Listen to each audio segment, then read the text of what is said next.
lahat, at pinagpala na naman na yung anak na si Jesus. Santa Maria, ina ng Diyos, ipanalangin mo kaming makasalanan, ngayon at kung kami mamamatay. Amen. Ang Panginoong Maria, napupuno ka ng kala sa babaeng lahat, at pinagpala naman na yung anak na si Jesus. Santa Maria, ina ng Diyos, ipanalangin mo kaming makasalanan, ngayon at kung kami mamamatay. Amen. Ang Panginoong Maria, napupuno ka ng grasya, ang Panginoon Diyos ay sumasa iyo. Bukod ka pinagpala sa babaeng lahat, at pinagpala naman na iyong anak na si Jesus. Santa Maria, ina ng Diyos, panalangin pala sa babaeng lahat, at pinagpala naman na iyong anak na si Jesus. Santa Maria, ina ng Diyos, panalangin mo kami makasalanan, ngayon at kung kami mamamatay. Amen. Lupulwarati sa Ama, sa Anak, at sa Espiritu Santo, sa para ng una, ngayon at kailanman, magpasawalang hanggan. Amen. O Diyos ko, patawarin mo kami sa aming mga kasalanan. Iligtas mo kami sa apoy na impyerno.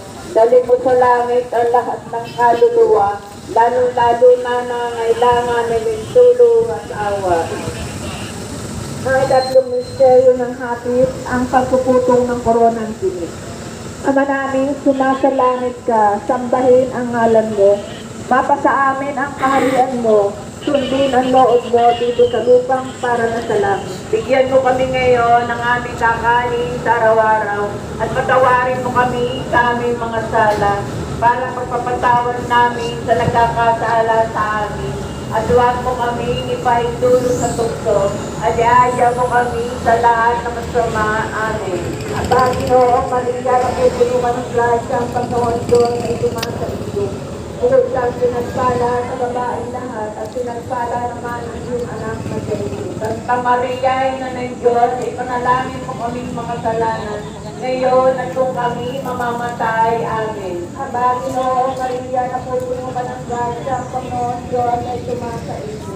Bukod siyang pinagpala sa babaeng lahat, at pinagpala naman ang iyong anak na biyaya na ng Diyos, ipanalangin mo kaming makasalanan. Napupulungan ng grasya ang Panginoon Diyos ay tumasa iyo. Bukod siyang pinagpala sa babaeng lahat, at pinagpala naman ang iyong anak na Santa Maria, ina ng Diyos,